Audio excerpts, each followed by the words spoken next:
Good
evening, I'm Dan Rather, and tonight on CBS News.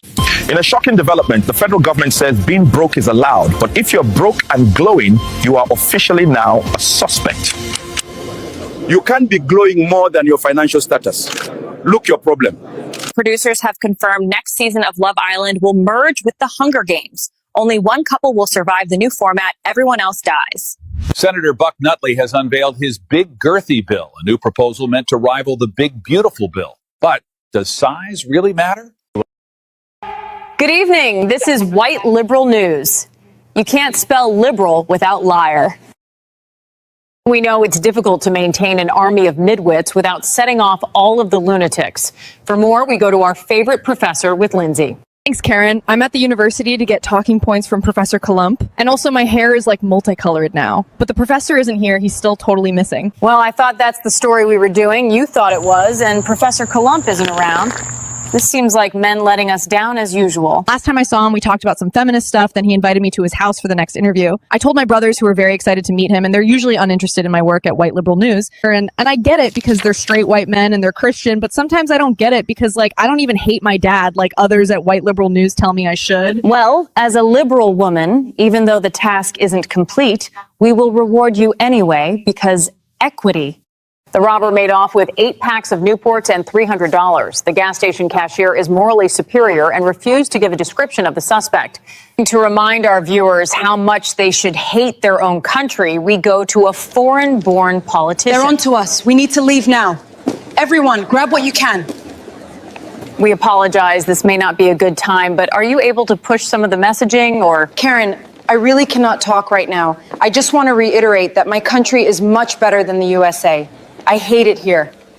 Well, thanks for your time. We can hopefully arrange another time for you to bash the country that gave you opportunities people born here don't even have. We need to go now. Almost done.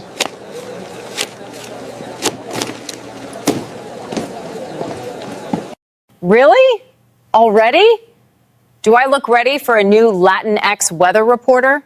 Well, President Trump announcing 2 new luxury visa programs, a gold card and a platinum card. The gold card will cost $1 million for individuals and $2 million for companies. It will allow foreign nationals to get U.S. residency, quote, in record time. And the $2 million corporate card is transferable from one employee to another. Now, the platinum card is going to cost $5 million and will allow foreign nationals to spend 270 days in the U.S. without paying taxes on their overseas income. Now, currently, of course, we all know that U.S. citizens and residents have to pay taxes on their U.S. and their foreign income. Foreigners who are here for more than 183 days during a 3-year period that uses a special IRS formula. They, too, are currently subject to tax on overseas income. The Platinum Card, however, will extend that time period to about 9 months. Commerce Secretary Howard Lutnick saying that the new $100,000 H-1B fee, Gold Card, Platinum Card, all expected to generate $100 billion in revenue. That's going to be used to lower taxes and pay down debt. Now, the Gold Card will replace the EB-1 and EB-2 programs, We have yet to hear, initially they said this would replace the EB-5 program, which is very popular and costs $1 million and requires you to create at least 10 jobs. But if people can pay the same amount and not have a job requirement, which is what the gold card is, that will be a lot more attractive. The shocking trend of Labubu violation continues as more and more people are finding their dolls' holes stretched wide open and reeking of shame. If you thought Bigfoot was bad, wait till you meet his gooey cousin. A 𝐶𝐒 was just spotted in Dongwood National Forest. Did you know IKEA has released a home glory hole kit called the 𝐓𝐘𝐒? It includes pre-drilled panels, mounting brackets, and a stain-proof finish. We begin with breaking news out of Massachusetts, where residents are reeling from what scientists are calling a 𝐶𝐒 comet impact. Officials are asking everyone to stay indoors and to wear N95 masks in case of 𝐶𝐒 aerolization. President Trump kicking off another busy week at the White House. It has been yet another eventful week in Washington. The activity level is off the charts. The president dialed in. He is executing his agenda at a lightning fast pace. Here's something we rarely see in American politics. President Trump is actually keeping his campaign promises, and he's doing them as quickly as possible. This administration is moving at political light speed, and they're just getting started. We're going to have one shot at this, and no other president's going to do what I'm doing. Goodbye. We love you. We will be back in some form. Have a good life. We will see you soon. Thank you. Thank you very much. It's official. Former President Donald Trump will be running for president again in 2024. Donald Trump got the stamina and the will to do this again? He's come under such tremendous... Everything is on the line in this election. A busy day in the campaign world up in Butler today. Former President Trump holding a rally at 5 o'clock. He just tried to kill President Trump. Not even an assassin. If we're not careful, AI could make it impossible to distinguish truth from fiction in the news we consume. So, Keisha, what's a high-value man to you? A man that gave me 10 kids, 3 evictions, $10 on Cash App, and still pull up in a Nissan Altima that sound like he got... Good evening, I'm Tom Tucker with some breaking news. A local kidnapping has rocked Quahog tonight. Rocked Quahog? Really? The whole town is... The family, maybe, is rocked, but the whole... All right, well, in any event, we now go live to Asian reporter Tricia Takanawa. Let's see how much she's rocked by all this. Tricia? Tom, I'm standing here with Mayor Adam West with the latest information about the disappearance of young Scotty Jennings. What can you tell us, Mr. Mayor? Please, Mr. Mayor is my father. Call me John Mayor. Your body is a wonderland, by the way. What is the city doing to help rescue the missing boy? Well, we're looking for this child using all the latest technology, including the newest, most advanced multimedia milk cartons. Help me, I'm missing! Help! Why are you still eating breakfast? I'm kidnapped! Why are you turning me the other way? I'm still here! Donald Trump is here tonight. Now, I know that he's taken some flack lately, but no one is happier, no one is prouder to put this birth certificate matter to rest than the Donald. And that's because he can finally get back to focusing on the issues that matter. Like, did we fake the moon landing? What really happened in Roswell? And where are Biggie and Tupac?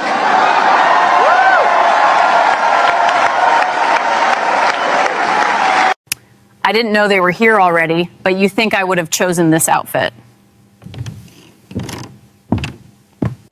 Welcome back to White Liberal News.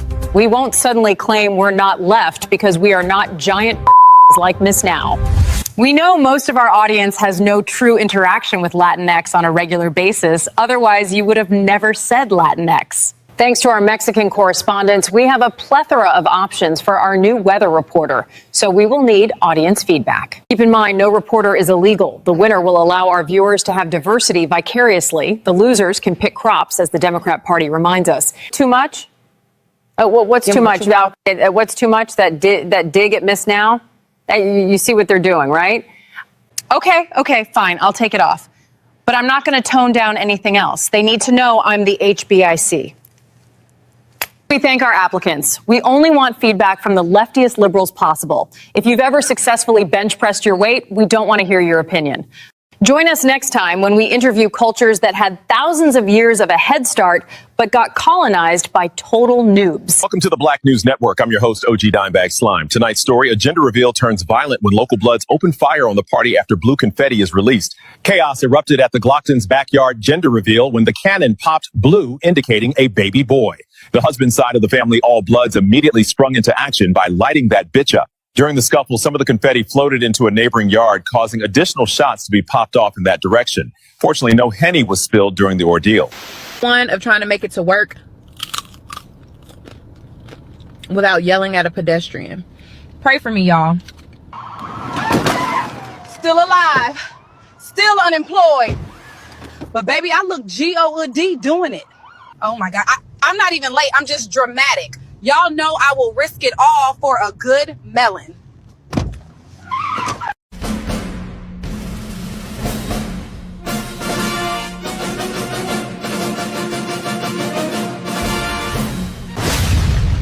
We have breaking news. A laser-guided ship missile has just been launched from Rectomopolis, reportedly targeting 𝐇𝐎𝐿.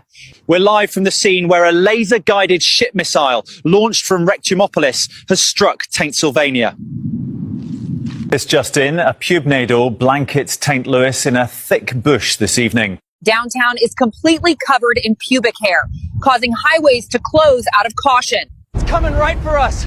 We need to get out of here now. Oh my God, it's taking the houses. A massive gizzard has buried 𝐶𝐿 in 2 feet of dong load. Locals blame the lack of preparation on Mayor Linda P. Slurp. The city of Columbus is reeling today after an unprecedented event. What officials are calling a gizzard has left downtown streets. Customs officials at Orbital Port 69 have seized over 420 stolen jork blades, many still warm and dripping. A magnitude 6.9 𝐷𝐈𝐒 rattled Clamlip Valley this morning, releasing a torrent of pussy farts. The children's reading session of This Little Piggy Got Pegged has been cancelled, with parents saying the book is too anatomically detailed for kids. Lawmakers remain deadlocked on the big beautiful bill, with some saying $10 billion more is needed for fleshlights and robo-cooters for dudes on dry spells. Los Angeles, because she served her fried chicken instead of a quinoa salad. Megan Mayonnaise went to the restaurant called The Last Supper, where she claimed she was flabbergasted that they would serve her fried chicken when she in fact ordered a quinoa salad. Ms. Mayonnaise said waitress 𝐶𝐿 Trinity knowingly gave her fried chicken, although Ms. Mayonnaise pleaded that she didn't want to eat any urban food. We have Ms. Mayonnaise along with her attorney, Roger Bangher. Can you explain how you were feeling, Ms. Mayonnaise? I told 𝐶𝐿 Trinity 300 times, let me speak with your manager. And she just kept twerking, sticking her tongue out and laughing at me. We have exclusive CCTV footage from the restaurant of Ms. Mayonnaise and 𝐶𝐿's fried chicken confrontation. Ms. Mayonnaise is suing 𝐶𝐿 Trinity for everything she got, which is 3 deadbeat fathers and $100 in unpaid child support. We need your $80,000 down payment now. Can I do 6 child support checks, 1 EBT card, 10 Section 8 credits, and 2 Medicaid payments? We take it all. Welcome back to White News Network. I'm your host, �Kimberly𝐶𝐿. Today, the BFI released documents that claim no special files exist from that one famous island. Wink, wink. BFI director said, quote unquote, although you've seen plenty of known people at that island, no American people, you were just seeing shit. The BFI office also released perfectly edited 24-hour surveillance footage of that jail cell where the main guy in charge was being held. At this point, these guys are playing in our face. Most of you are too blind to see it. Welcome back, folks, to the White News Network. I'm your host, Tom Blandley, and tonight a white woman is leaving her husband after trying a YN. HOA President Skylar White told WNN she is filing for divorce because, quote unquote, after trying a YN, you never go back. Her husband, Kevin White, owner of Proud Boys Country Club, says he is devastated by the news and that it is, quote unquote, total malarkey. The divorce hearing is set for July 13th at Cornbread District Family Court. If Mrs. White wins, she will be entitled to half of his shit that she never worked for. Next up, rock star Roger Bangher has already impregnated 3 women on his Fuckfest tour. But first, a word from our sponsor. WHR, would y'all let me fly the plane to Iran? I thought B2 was my apartment number. Oh my God, did I just start the war? Introducing ChatEBT, the newest AI software limited only to 13% of people. ChatEBT isn't just another basic AI myth. It's built for real life situations. Let's showcase an example of a man asking for food recommendations. I'm starving, gang. Let's open ChatEBT. What should I eat tonight?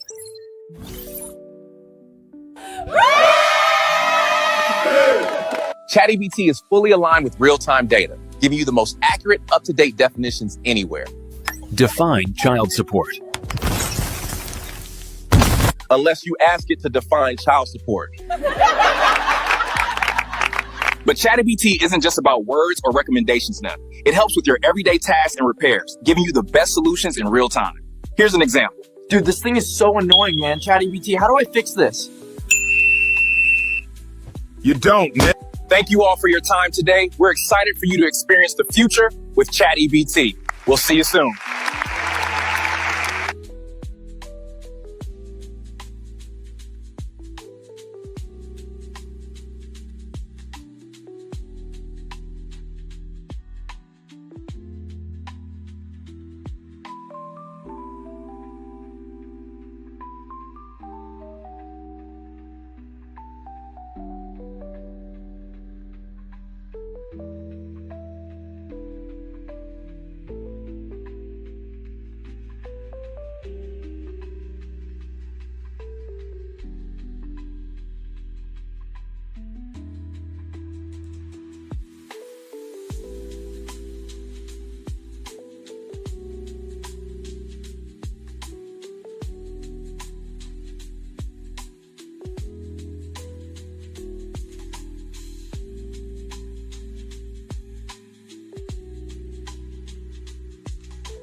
Hey, what's up, guys? Let's do some news.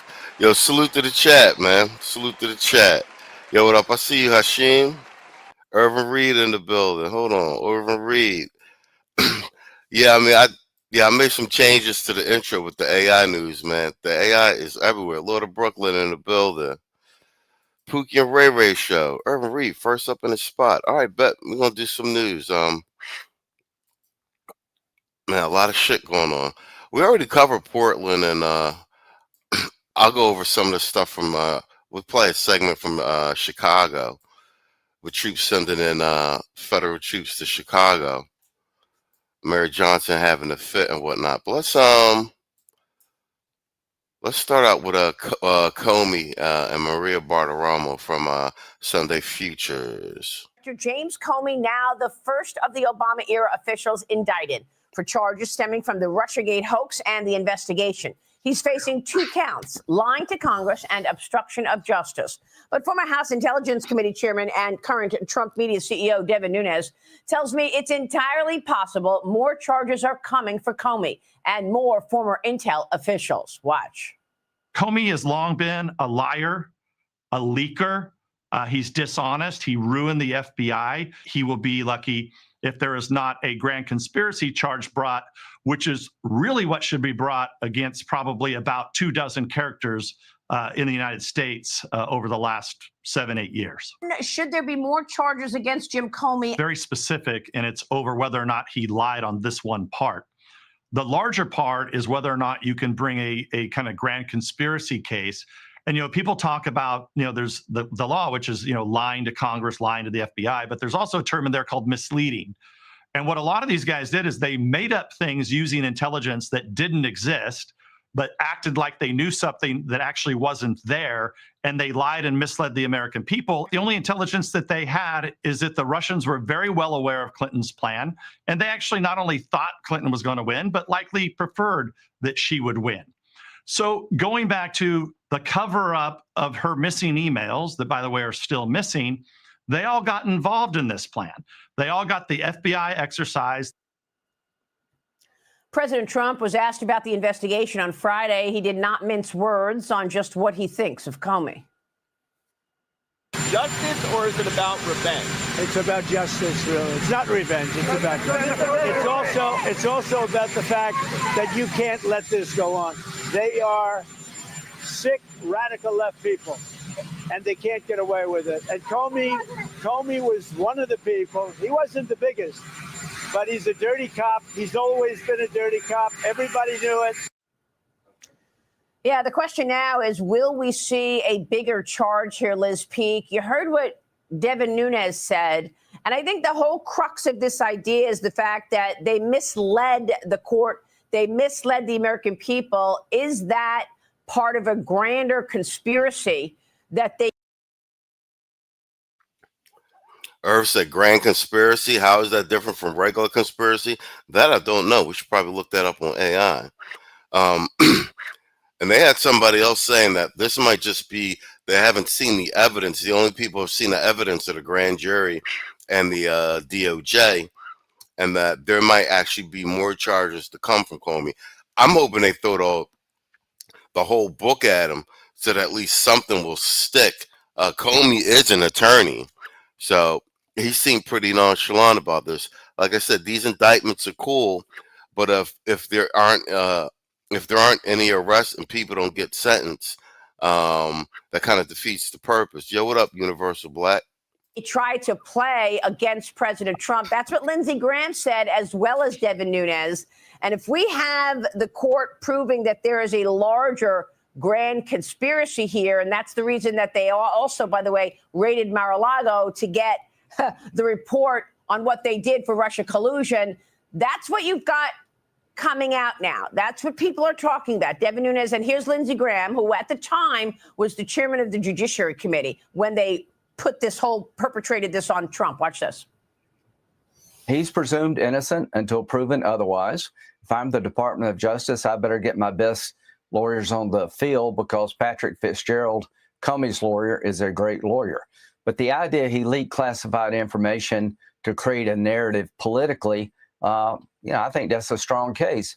But there's so much else. In 2016, Comey received a memo from the intelligence community, an investigative lead, suggesting that it was Hillary Clinton's campaign who signed off on the plan to link Trump to Russia to avoid her problems.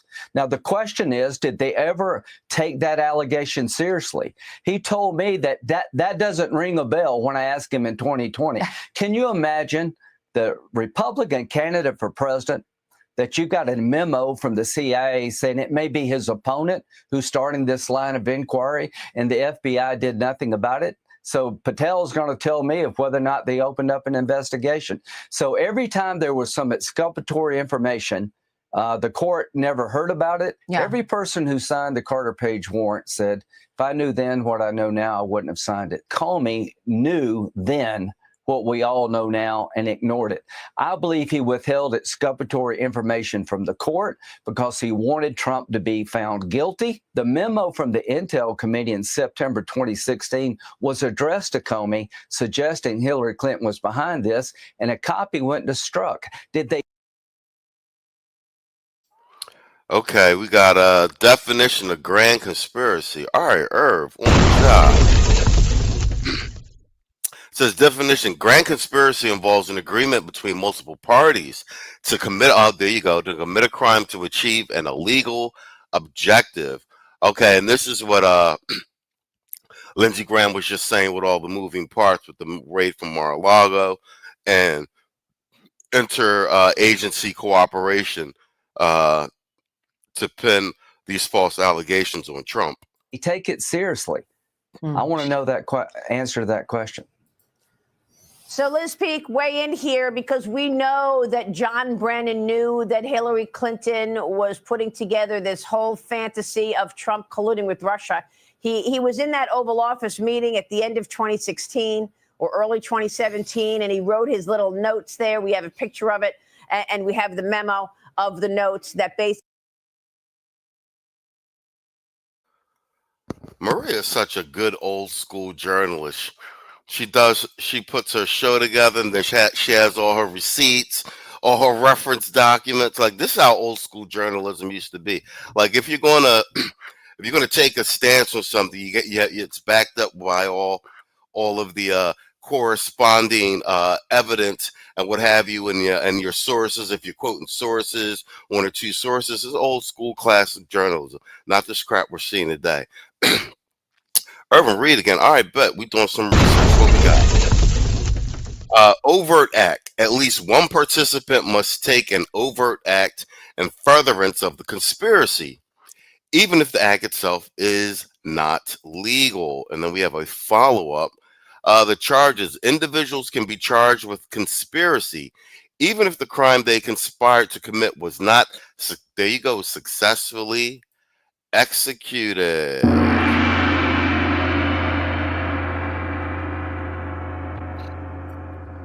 All right, shout out to Irvin Reed, supporting the stream with some color commentary and additional information. Oh, damn. Oh, damn. Oh. All right, let's go.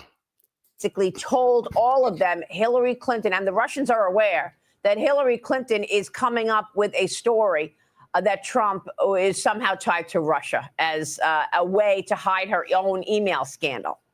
Yeah, Maria, there's no question that James Comey was part and parcel of a grand conspiracy, basically to, I would say, destabilize the Trump presidency, to put it under pressure from day one, because the American people were led to believe that he was a tool of Vladimir Putin. And sadly, you continue to hear that charge raised over and over again. They did a great job of smearing this government. And we spent, 2-3 years through the courts, through various kinds of investigations, trying to prove that Vladimir Putin had organized and run the election that elected Donald Trump, when in fact just the opposite was true. He was gunning for Hillary Clinton to become president. So I think anything they can throw at James Comey is too little. I think he was basically the head of all of this. On the other hand, they better be sure it sticks. They better be sure it's narrow enough that they can convict this guy, because to go through all this and to go back in time to bring these charges Yep, that's what I just said, man. They better make sure this sticks. We got an indictment, but we want a freaking conviction. Otherwise, this is just theater. Lindsey Graham's totally right. He's a slippery guy. He's got good lawyers. This better be solid, and I sure hope it is. Yeah, well, I mean, that's the point. It was a grand conspiracy to take down Trump, and it goes on. You've got a timeline here. Even through the raid at Mar-a-Lago, where they were looking for any information that he may have taken about the Russia collusion so that they could destroy it. And afterwards, that is directly following, I want to talk to you about something even bigger. Namely, this is Max Headroom. And what you're about to witness is one of the most sinister-sounding intros to a trailer to one of the greatest epics ever produced in the history of television. And there's more, because you are going to see it as well. Yes, it. Yes, it. Yes, namely, the Max Headroom story. And afterwards, that is directly...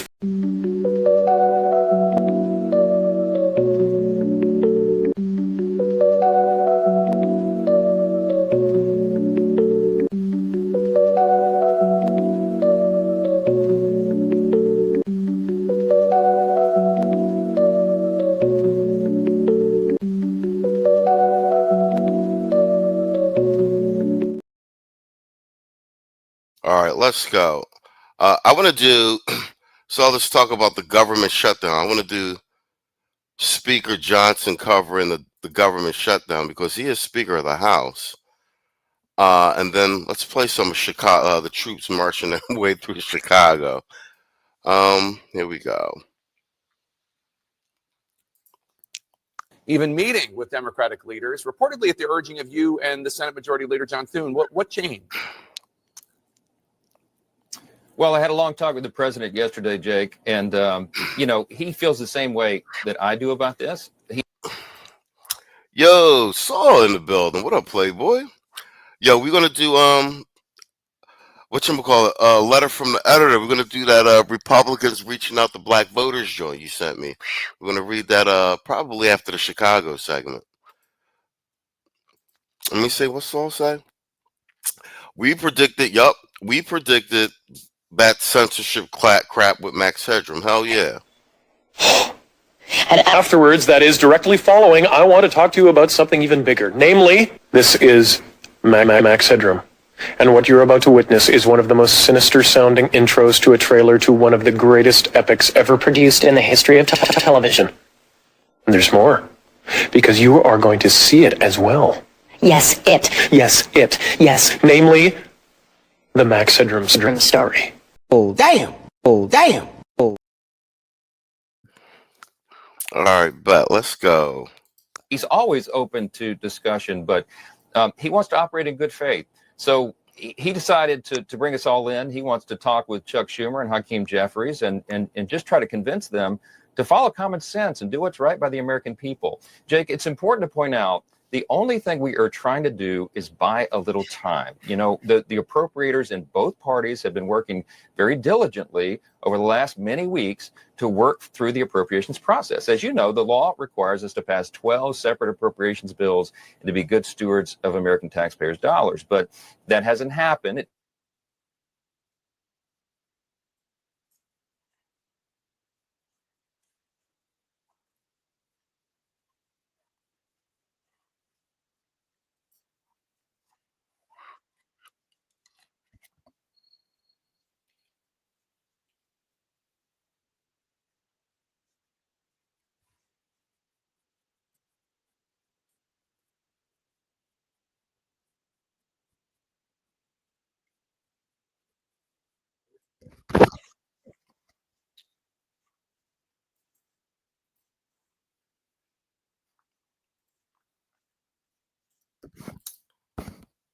Oh man. StreamYard kicked me right off the joint. Let's try it again. Maybe drawing. Speaker Johnson.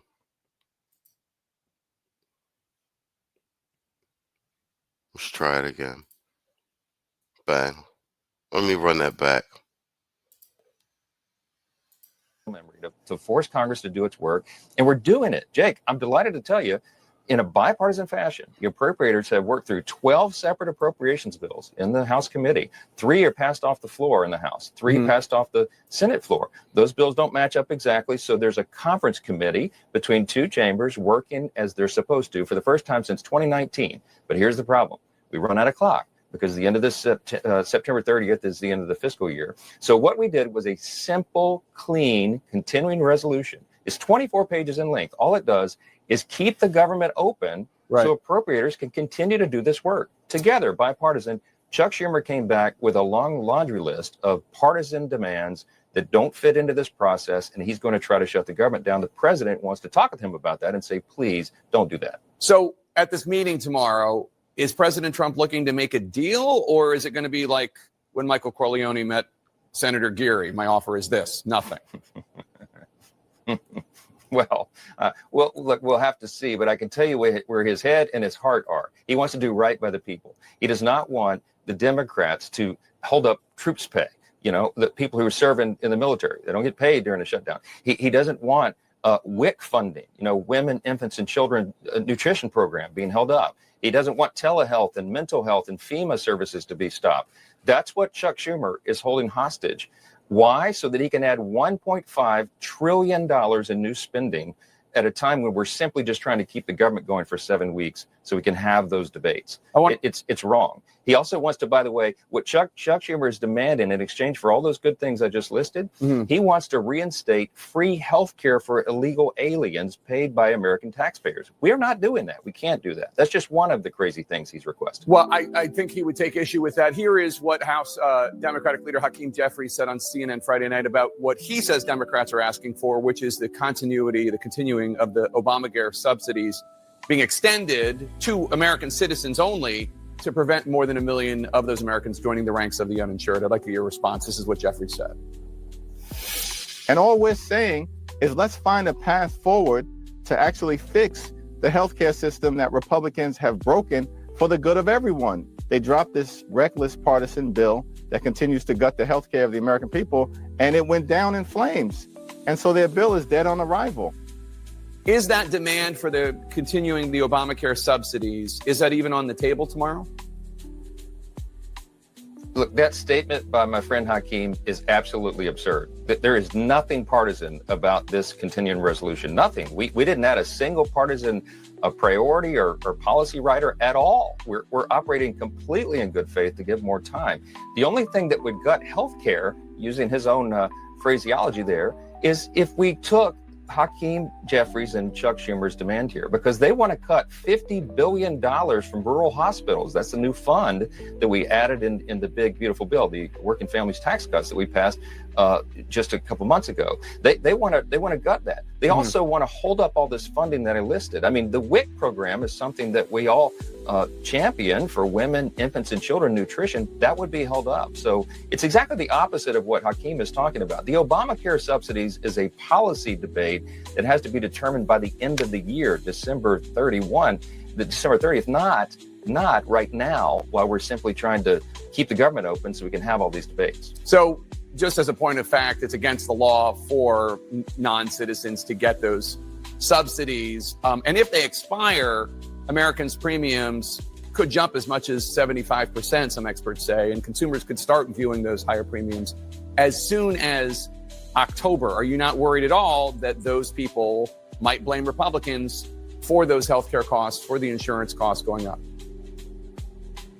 No, they're not being truthful about that, Jake. The program doesn't expire until the end of December, so we have time to have all those discussions and debates.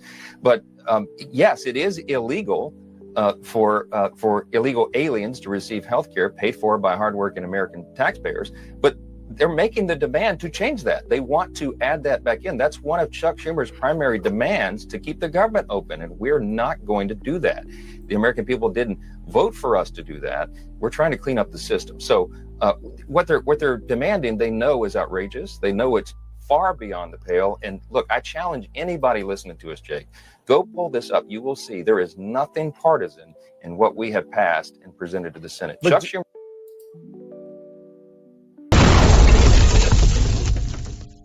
Yo, what up, Quiet Storm? What up, Saul?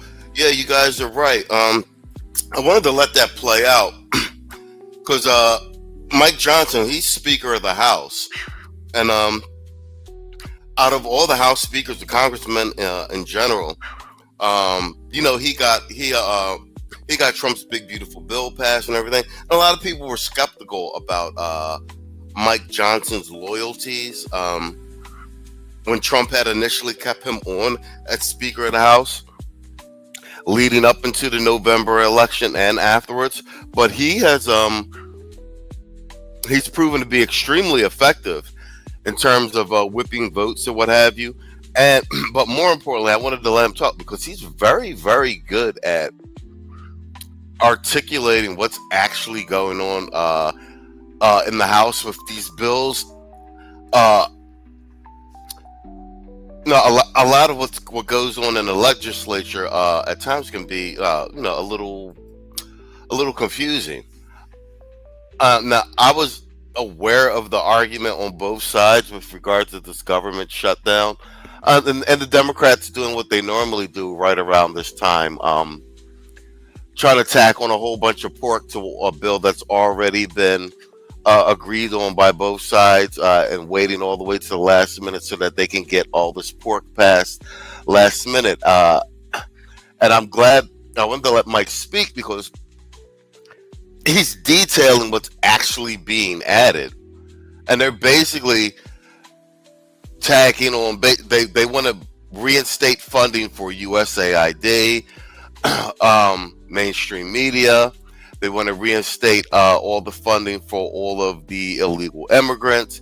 Basically, everything that was cut by DOJ and cut by the Trump administration.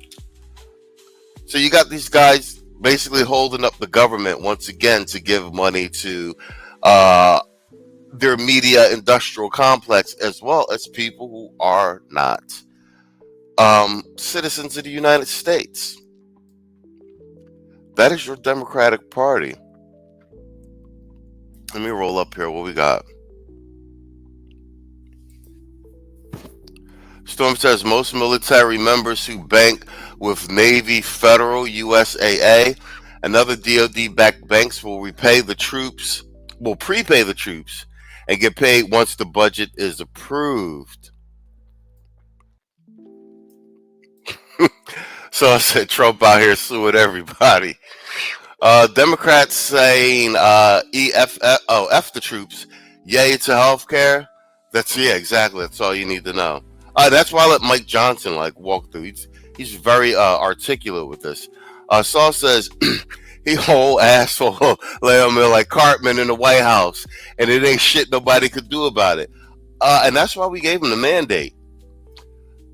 Trump may be an asshole, but he's our asshole in terms of the general American public. And we need an asshole in there right now. He said, it would have allowed us to sue the fuck out of them too. Hell yeah. Let me see. And they did, added all the pork, to the Patriot Act. And nobody had time to sift through it. Exactly. Now, and I've been listening to both sides of the shutdown. Once again, we say like how Trump learned from his first term, and you got to bear in mind, J.D. Vance was in Congress before he was slated to be vice president. So J.D.'s very good. He's very well acquainted with congressional and legislative, the procedural politics that go on. So in this particular shutdown, Trump's put himself in a position where either way it's a win-win for him. If they shut the government down, he had OMB send out the memo earlier that during the furlough, for them to be prepared to make cuts permanently. So basically, if they shut down the government and these federal workers have to go home, Trump wants, instead of bringing them back, Trump wants the majority of them fired. So that ties into his Doge efforts. If the government doesn't shut down, he still wins. He gets all his funding, and the Democrats don't get their pork. Man, Trump's playing it better than we've seen anybody play. And best of all, he's playing it above board. Like Saul said, he's just out here like Cartman. He's playing it above board. Like, there's no secrets about what he's doing. He's doing it out in the open. He's announcing it on social media because he's doing it within the confines of his executive powers and his influence as the chief executive officer of the United States. And that is what he was given the mandate for. Irvin said Vance scares them from having the tie-breaking vote as well. Exactly. He's doing this for one reason. He is trying to get cover from the far left base of his party because they've been hammering him for not fighting Trump. So he's going to try to show that he's fighting Trump, but he has absolutely no logical basis for doing so here. So just to be clear, there's not going to be any negotiation at this meeting. This is just going to be you and Thune and Trump telling Jeffries and Schumer, we're not giving you anything. Look, I'm not going to get in front of the president and tell you what he will do, but I talked with him, a couple of times, even yesterday. And I'm telling you where his head is. He wants to bring in the leaders to come in and act like leaders and do the right thing for the American people. It's fine to have partisan debates and squabbles, but you don't hold the people hostage for their services to allow yourself political cover. And that's what Chuck Schumer and Hakeem Jeffries are doing right now.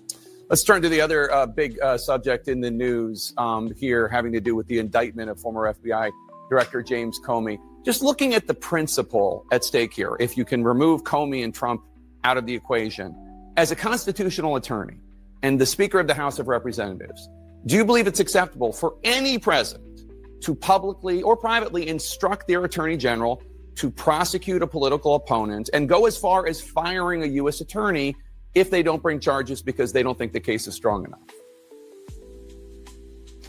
I'm glad you brought up the principle. That is exactly what's at issue here.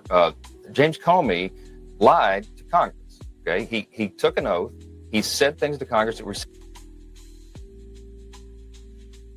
You see how slick Mike is? You see how he pivoted on that question? I'm glad you brought that up. I'm glad you brought that leading question.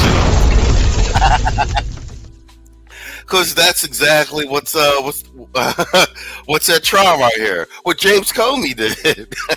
That was slick. Simply not true. It's called perjury. A grand jury that is not, a nonpartisan, non-biased grand jury that was assembled looked at the charges and they agreed, they voted to bring an indictment of James Comey. Not President Trump, not the DOJ, but a grand jury. That's how our system works. It's a very important principle for us to apply that everybody has to subscribe to the law, even a former FBI director. And he has lots to answer for. There are many things that he could have been indicted for, but the statute of limitations ran out on so many of those matters. Not here. Perjury is important. You can't, especially if you're a high official, appointed or elected official, you cannot raise your hand, take an oath, and lie to Congress. And that's an important principle, Jake, for us to advance. I mean, I hear what you're saying, but you didn't answer the part about President Trump. Oh, we caught Tapper caught that. Irvin Reed said, should we pay closer attention to those who abstain when it comes to midterm election? This has to affect those outlook numbers. You're talking about when we do the projections with Rasmussen and the other forecasters with regard to the midterms. I'm sure they have that factored in or weighed. There's some sort of weighting in the projection system with regard to the polling information, census information, etc., with people who may have sat out. I'm sure things are weighted based on like some sort of margin of error, negative or positive. I don't exactly know how these polling models work in terms of construction and the full predictions of what happened. Once they actually call like what type of algorithm or something they're using, but I'm sure that's factored in. Because you don't want to release these polls and then on the actual days you're so many points off. It's probably kind of bad for business. You said, yes, sir, avoiding this vote has to play. Yeah, I agree. But no, I agree with you with that. Putting it all out there for everyone to see on Truth Social after pushing out the U.S. attorney, this conservative Eric Siebert. He wrote to Pam Bondi, the attorney general, nothing's being done about Comey, Schiff, and Letitia James, even though they're all, quote, guilty as hell. The president demanded justice must be served now. He mentioned Lindsay Halligan, who is now the acting U.S. attorney. And Bondi clearly got the message. She appointed. Okay, now Tapper's a hack, but that is a fair question. The only thing we complain about with like regard to that is like this level of scrutiny, which is warranted, by the way, is now, this is CNN, Communist News Network. It's never a bipartisan scrutiny. When the left is on there, it's like, so explain to me this wonderful, exciting thing that you're doing here, and I'll be glad to give you no pushback on that. It's that sort of thing. But like I said, let's see how Mike handles this question. But it is a fair question. Halligan, U.S. attorney, despite the fact she has no prosecutorial experience. A few days later, Halligan indicted Comey. I mean, this looks like it was directed by the president. As you know, indictments are not convictions. Indictments have to do with a grand jury saying whether or not a case can be brought. It's not a finding of guilt. The defense isn't even allowed to present a case there. Don't you have any qualms about any president telling an attorney general, go after these three political opponents? I would take issue with that. I don't think that's what he did. But what I have qualms with, Jake, is the total and utter weaponization of the Department of Justice. And Comey was a primary person.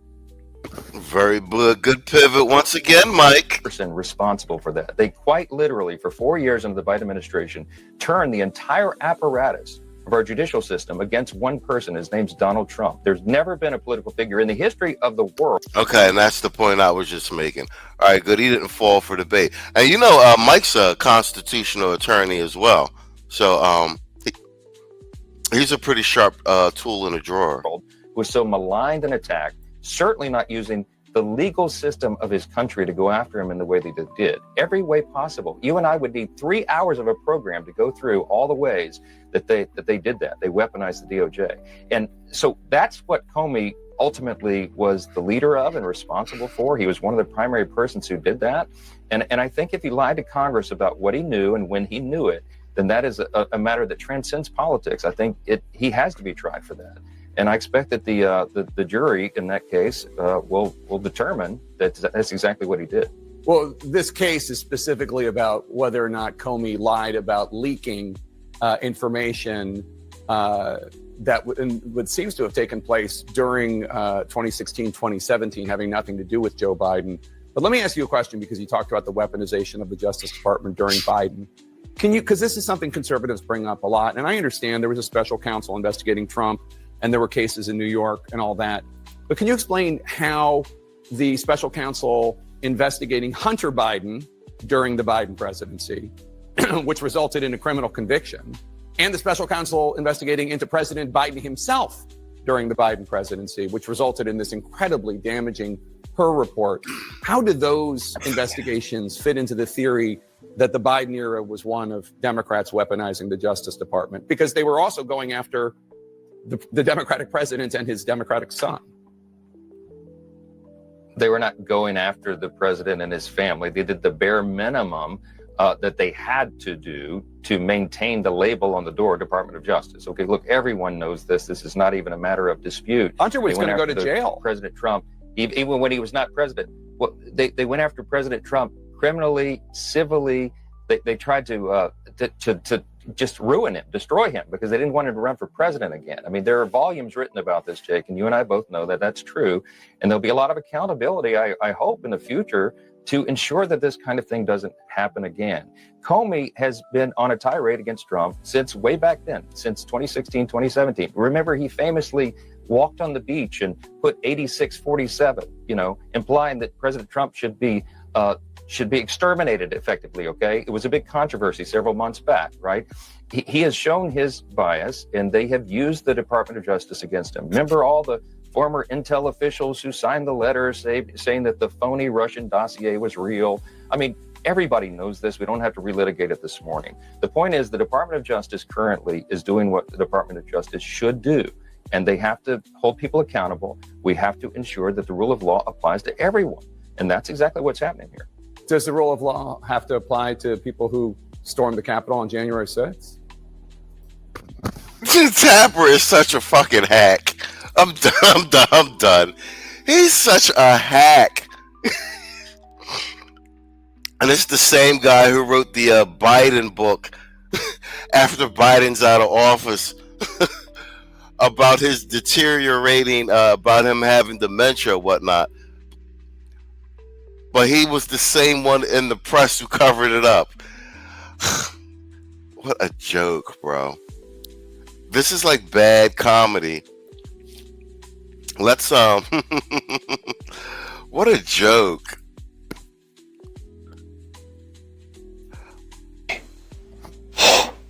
And afterwards, that is directly following, I want to talk to you about something even bigger. Namely, this is Max Headroom. And what you're about to witness is one of the most sinister sounding intros to a trailer to one of the greatest epics ever produced in the history of television. And there's more, because you are going to see it as well. Yes, it. Yes, it. Yes. Namely, the Max Headroom story. And afterwards, that... She got your ass.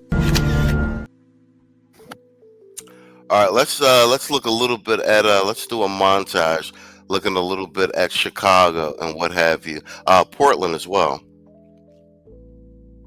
and then I want to get into I want to do my we're at the 55-minute mark. I want to do my AI and crypto segment also. Trump's flipping a coin, and he's telling Democrats, heads I win, tails you lose. The wager, the National Guard. If he sends in the Guard and Antifa puts up a fight, Trump says, see, I told you so. They're out of control. Or if the Guard goes in and they peacefully pacify the city, he says, see, crime's down. You're welcome. No negotiating. Left-wing terror is at record highs. They're shooting at Teslas, Trump, Charlie, and ICE. After sending in the Guard into LA and DC, Trump's going for round 3, Portland. This weekend, he directed the Secretary of War to send 200 National Guardsmen to protect war-ravaged Portland, and he's authorizing them to use full force if necessary.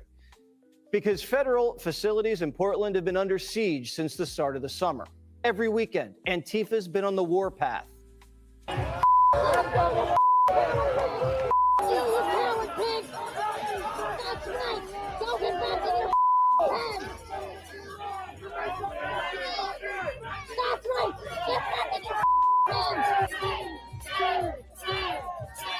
Antifa's tried everything. Arson, battering rams. They barricaded the buildings, thrown smoke grenades, blinding officers with lasers, assault and battery. They've even slashed the building's fiber optics. You won't hear any of this in the mainstream media. So liberals think the Guard's coming in out of the blue. But enough is enough. The governor, Tina Kotek, hasn't done a thing about it. This has been going on for months. Tina, who has armed security around the clock. Yo. Ooh, why does she have the classic? Of course she's the governor. It all makes sense.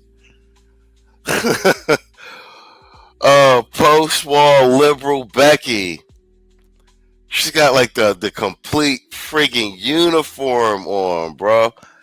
No, no wonder it's trash.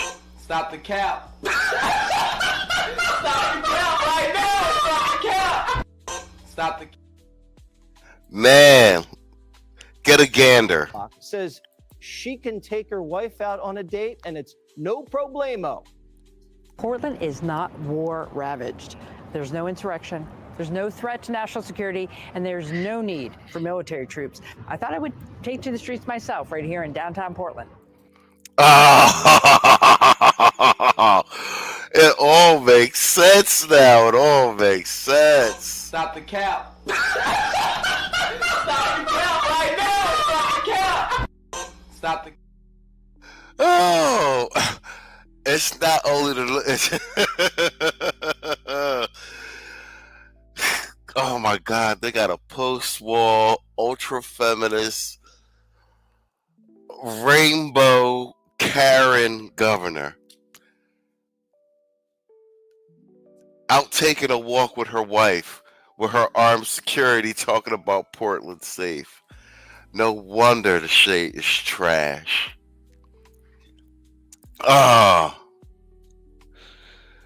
Oh yeah, you're right. You don't have to. You're right.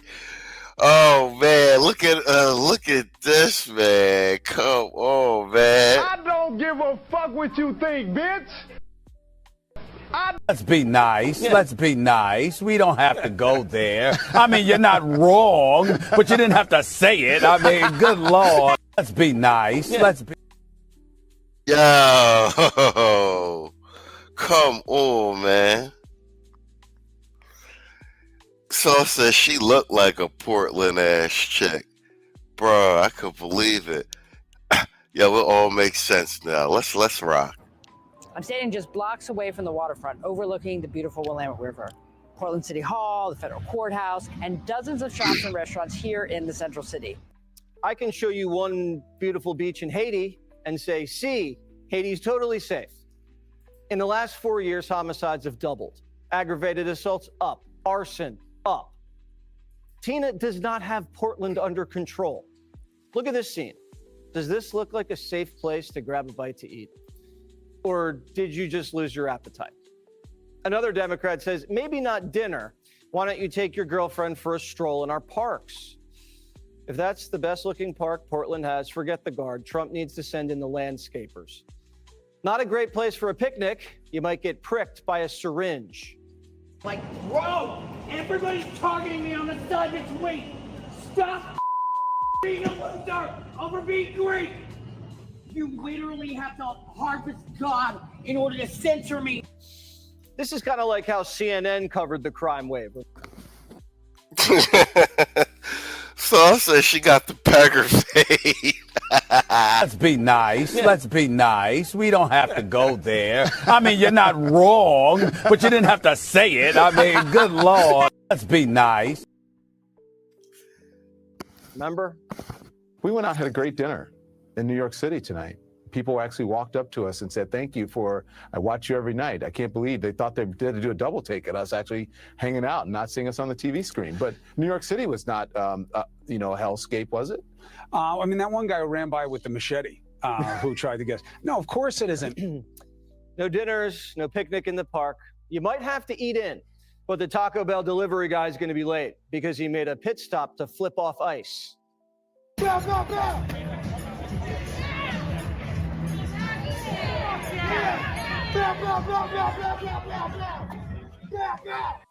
ICE just got shot at in Dallas.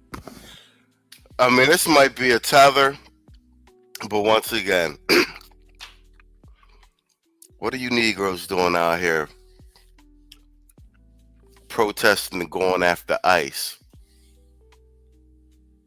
You're U.S. citizens, you goofies. And now Taco Bellers are going bang, bang, bang in Portland. You'd think the city would be protecting federal law enforcement. They're not. The council forged an alliance with Antifa to conduct espionage. It would be really helpful if people who are on the ground, who are able to see some of that technology that ICE is using, if you could photograph it and send it to our offices, that's all information that we can use to try to figure out where we need to target. The Portland City Council is sharing intelligence with Antifa, which was just designated a domestic terror organization. This is how agents get doxxed and shot. The assassin in Dallas was using ICE tracking apps before the hit. Portland's working against the will of the people. They saw Trump go out to dinner in D.C. and Stephen Miller frolic through the park with Katie, and they want the same thing. They want help. I am so happy that Trump is sending the National Guard in here. We've been asking for help for months, and we're finally going to get it. There's plenty of guard to go around. Trump sent 100 National Guardsmen into Chicago. Some of them are patrolling the river where Ribs has been doing his morning workouts. Now suddenly, JB back doesn't feel safe. Our small businesses suffer when our residents and visitors who are shopping and eating are made to feel unsafe by the jackbooted thugs roaming around a peaceful downtown. Chicago's Magnificent Mile has a vacancy rate of 30% because of the smash and grab epidemic. A few guardsmen, they're going to make the shoppers feel safer so they can spend more moolah. The ICE facilities in Chicago aren't so magnificent either. Not only are they dealing with violence, they're also facing black magic. Want even more Fox News on YouTube? Become a Fox News Patriot today. Click join to find out how.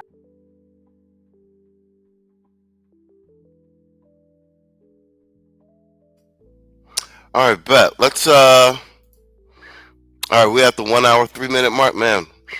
Time went fast. All right, I want to do my Bitcoin and my AI segment. So let's get this out of the way. This one is, let's share. This one is, and this is recent. This is today, as of 3 hours ago. Eric Trump, Bitcoin will crush Wall Street's old finance system. Just for all my crypto guys out here. Genesis bill passed. Crypto is about to do a bull run. Yo, what up, Aaron? I see you in the building. What up with you? All right, let's rock. This is Eric Trump, and let's go. Benjamin Netanyahu.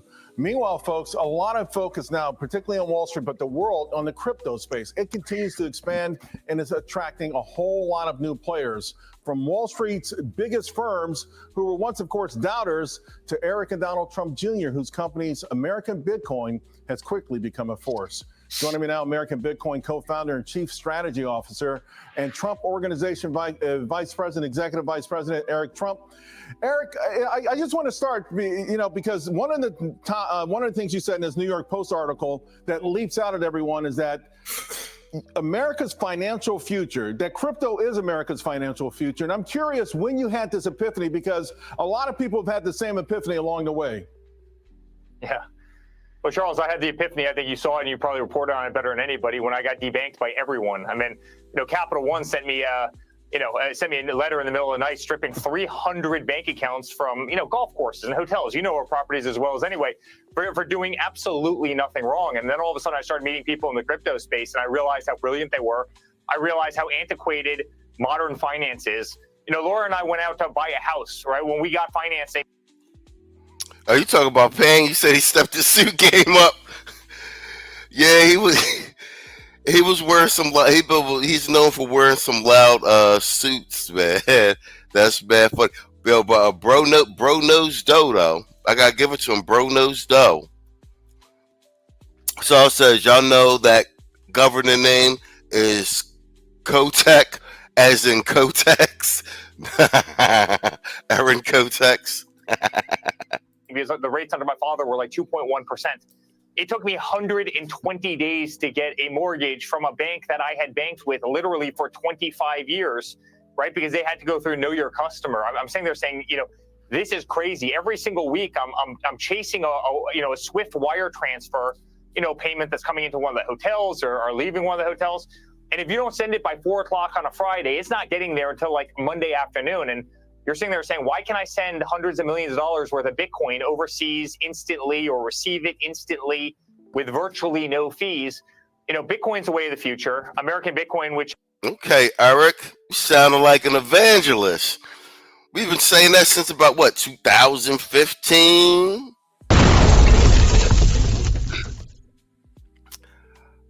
Crypto about to get some real daylight, man. Is the company that I founded. I'm very, very proud of. I think it's going to be one of the great Bitcoin companies anywhere in the world.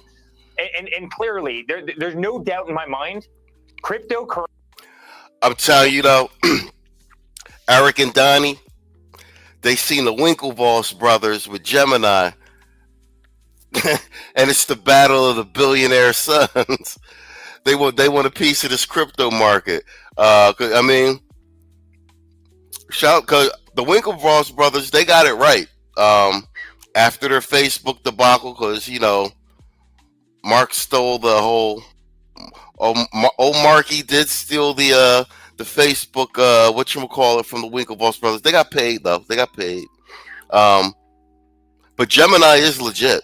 Currency is going to replace traditional finance, TradFi, and it's happening so fast. I mean, cryptocurrency is literally outpacing, the growth of the internet, in the 90s, Charles. And I've never been so clear about something. I've never been able to see something so clearly in my life, and it's been a lot of fun to be a part of this. Early on, folks who hit me to it, even though I didn't make the move quick enough, all pointed to the dollar, right? You talk about the financial system, that part. Yo, that's a fact. That's a fact.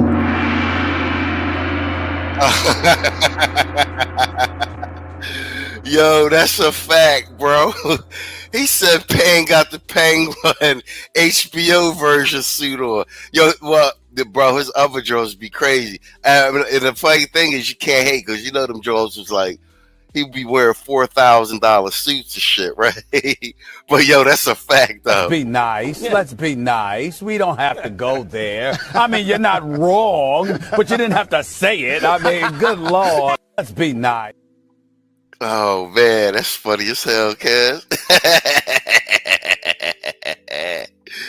Part of it, of course, the weaponization of the banking system against its own citizens is one thing. When we took Russia off the SWIFT network, that changed a whole lot of things.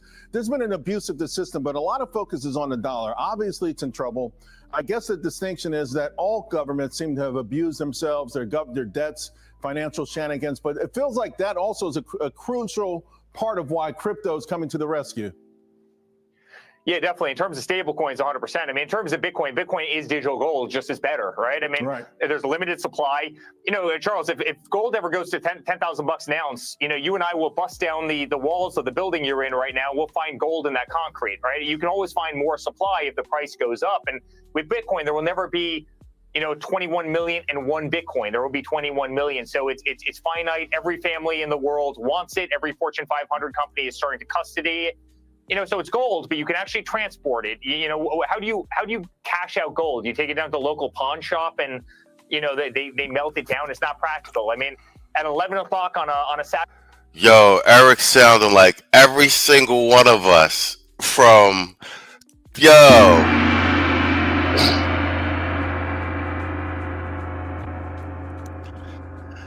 these is all the crypto enthusiast talking points, bro. Like, he got him down to the back. My man sounded like Oheen over on Crypto Gang podcast and Black Ram. You know what I'm saying?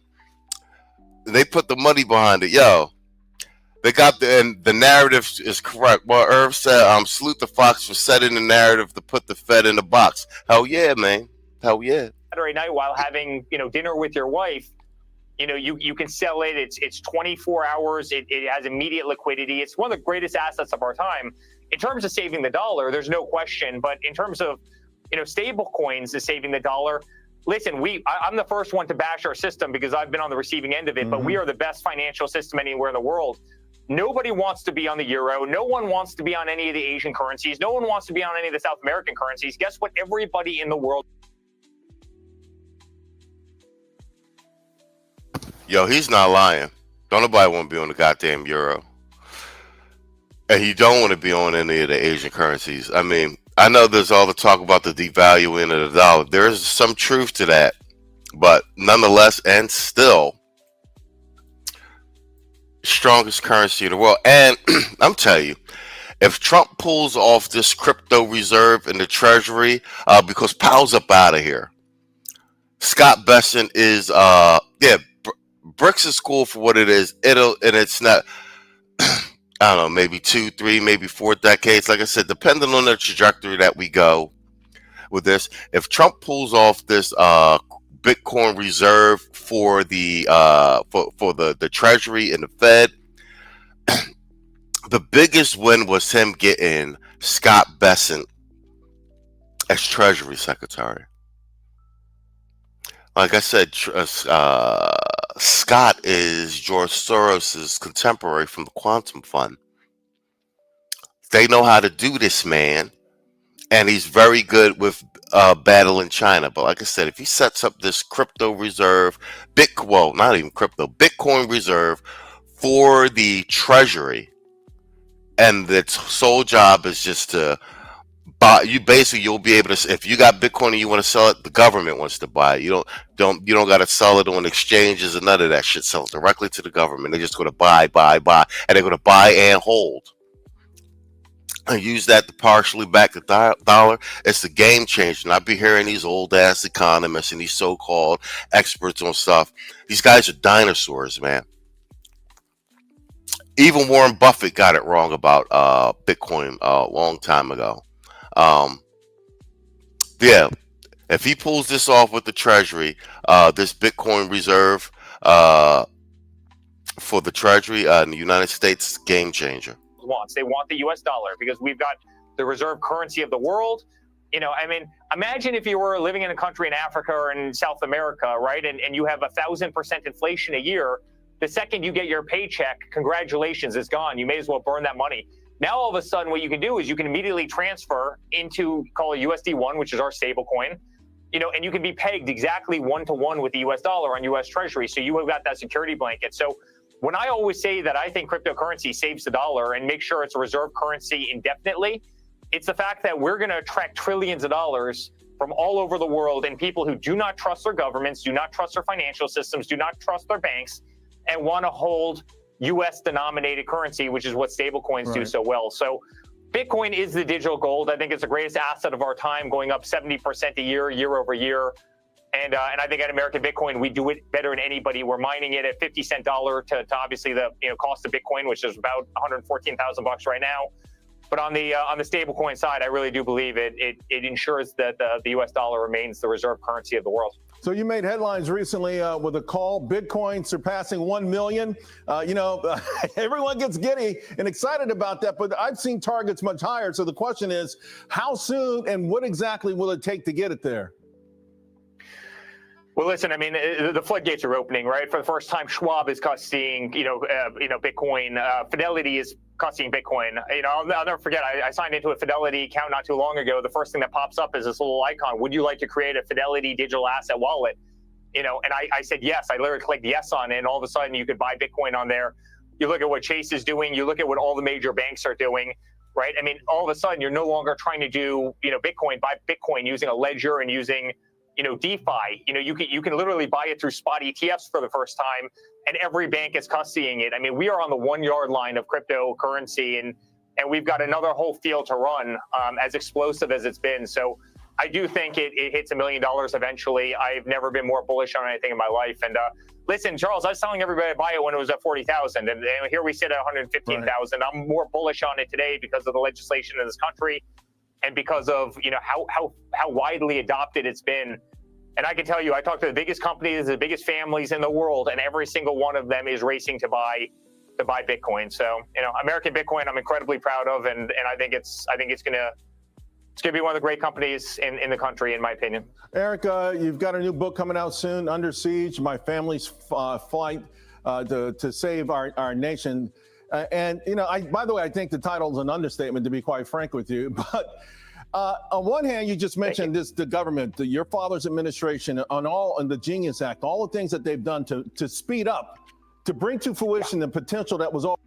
Yeah, facts. We covered the Genius Act. Let me see. Storm says, what's up, StreamYard? There we go. Do not bank with Chase. Biden weaponized them to freeze business accounts for no reason. Yeah, Jamie Dimon, he's a duplicitous SOB, bro. Any which way the wind blows. And their complicity with the Biden administration. Like I said, I think Chase might have even debanked Trump. Every mandate, clear reporting of government expenditures to the public. Yep. Establish a central online platform for accessing financial data. Exactly. They could put all that on the blockchain. Implement regular audits to ensure compliance and accuracy. Promote public engagement through feedback mechanisms on spending. Facilitate easier access to information for journalists and watchdog orgs. Exactly. Like I said, all that could be put on the blockchain. And since they implemented Doge, they should actually bring Elon back to facilitate that. Always there for crypto, but was always in question, no longer in question. But it sounds like more than just taking a mantle with respect to Bitcoin and stablecoin and those things. Maybe the family's prepared to also grab the baton from your father. Are you positioning for that as well? I'm not, Charles. Listen, you and I know each other very well. I've developed a good voice, I think, in the political sphere because I didn't have a choice. Our family, we didn't have anybody that supported us. We went on that stage and we fought like hell because we love this country. We love the American flag. Our Constitution was under siege. Our First Amendment was under siege. They tried to destroy us. It's the whole point of the book, right? Of Under Siege. They tried to destroy my father. They tried to destroy our family. They just tried to destroy the movement. I became the most subpoenaed person in American history. They turned off our voice, the gag orders, the bans from Twitter and Facebook and Instagram, the Russia hoax, taking us off the ballots in every single state, raiding Mar-a-Lago. I mean, I could go on and on, deplatforming us, debanking us, which is how I got into crypto in the first place. They lay siege to us. And then they tried to kill my father once, and then they tried to kill him again at the golf course in Florida. Right. Then they killed our friend Charlie. They've put our movement under siege. And we won. Despite all of it, we won. And I'm incredibly proud of that fight, and I'm incredibly proud of the voice I had during that fight, and I'm incredibly proud of my father, who has made transformational change. And we still live in the greatest country in the world. We do. And Eric, I got to tell you, I've watched this whole thing. I've watched you guys fight from the first time all the way through, and it's been absolutely remarkable. Congratulations with all your success, Eric. Thanks, Charles. Great to be on. Same. All right, bet. That's our crypto segment, and I want to do this AI segment with Walmart, especially with Class 7 going on. All you brothers getting into STEM, everybody that's in Theo's class, man, make no mistake. You guys are ramping up to be part of a $1 trillion industry. And it's going to be a hell of a run the next 10 years. Let's just put it that way. Yeah, they've been through it, Saul. I don't know. I mean, other than maybe, Lincoln or some of the wartime presidents, but no one's seen this type of scrutiny or what have you. But like I said, in terms of the actual attack on the presidency and the executive branch, we've never seen anything like this in our lifetime. Trump aside, like their attack on Trump is really an attack on the executive branch, the executive office. Let's do this AI coming for every job segment. And this is from the CEO of Walmart. Got a lot of quiches working at Walmart. So this may be the beginning of the nuclear winter, as it were. You know what I mean? Employer with nearly 2.5 million workers, and its CEO, Doug McMillon, just gave an AI wake-up call. He says it's very clear that AI is going to change literally every job. Maybe there's a job in the world that AI won't change, but I haven't thought of it. More automation in warehouses, more AI chatbots providing customer service. Some jobs might disappear, others may emerge. One thing is certain. C-suites across the country are anticipating a monumental shift. Okay, you revealed yourself as Mr. Ingenuity, Yes, innovation. sir. You don't short anything. Right. AI. Yeah. Now, he didn't say it's going to kill every job. He said it's going to change every job. And that's the important means distinction. Some go away, some add. What do you make of that? Change is very different from destroy or eradicate. So I agree with him that AI not only will change, but is changing. And we could come up with all kinds of examples, whether anecdotally or professionally. I'll give you one that I thought was fascinating. The Wall Street Journal asked lawyers to review contracts. And on average, it takes a good lawyer about an hour and a half to go through a contract. Well, they put, 15 contracts through AI, and in 45 seconds, they had the same response back from the computer. Now, that doesn't mean that you lose all the lawyers. You still need a lawyer to go through and then finish it. Yeah, that's right. You're a lawyer. So it's not as though all those jobs certainly don't exist, but you may not meet as many as you thought. So I think he's right. There are going to be changes, and I think the onus is on all of us to figure out how to use AI efficiently. Urban Reed says, you hear about Starbucks firing everyone, some with last-second notifications and others without any notifications. Well, I'll say this about Starbucks. I used to love Starbucks. We'll go there and work every day, when you're working remotely or just, they got the free Wi-Fi. Coffees are great. And I've been going to Starbucks for years, but their staff over the years, bro, they went from like baristas with the green things and some of them were cute and stuff like that. Bro, you walk into a Starbucks now, that was even when I was back in Philly, and I was on the University of Penn's campus. Bro, it's just filled with weirdos. Like everybody with the people, the people that work there, everybody's got blue hair and, trans pins, bones in your nose.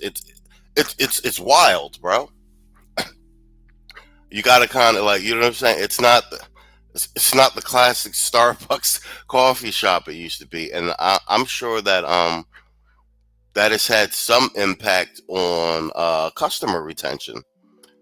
Yeah, Starbucks are filled with furries. I wouldn't drink that expensive ass sugar water. See, I like frappuccinos, man. That caramel crunch frappuccino with a double shot of espresso poured down on the avocado. Woo! It's good stuff, bro. It's good stuff. Let's be nice. Let's be nice. We don't have to go there. I mean, you're not wrong, but you didn't have to say it. I mean, good Lord. Let's be nice. effectively, make our own businesses better. And then if I don't have kids, but if I did and they were in high school, I might encourage them to start thinking a little outside the box. Where there is AI, there are data centers. And where there are data centers, you need electricians, master electricians that can actually physically wire the stuff, or HVAC specialists, right? Because you got to cool this stuff down. There are new jobs that will be created. You know, robot took my job, right? You go in the factory. Well, guess what? There are people who need to maintain robots, even build. So I just think we all have to be thoughtful about how to adapt. In the same way, the car put the horse business out of business. Right? Well, so you talk about make it worse. Talk about adaptation. Don't listen to this guy. This guy is up here trying to soften the blow. He's speaking in PR lingo. These jobs is gone. Don't get it twisted, man. Lord of Brooklyn. Okay, with the news update, I didn't know. He said they are closing 400 Starbucks. This is a clear consequence of the protests of the last 2 years. Progressives expected to vilify their company to the public and not suffer the consequences. Bro, I'm all for it. Yeah, I remember this one. Starbucks employees were protesting over having to wear black shirts as a uniform. Now they don't get to wear any uniform at all. Hell yeah, like I said, bro, Starbucks used to be, everybody used to have the black. You'd have that green, like the green apron John on, and like either the sun visors or the black hats. I'm going to Starbucks for years. Like I said, like the last 3 to 4 or 5 years, it just turned it turned into Weirdoville, bro. It was like really. He said furries losing their gigs. Yeah, man, it got really weird, bro. Fact, he said them jobs are not coming back, especially government jobs by 𝐊𝐶. Hell yeah. Said from my Starbucks uniform ninja, teach your man how to squabble. Teach your man how to squabble. It's Starbucks like this.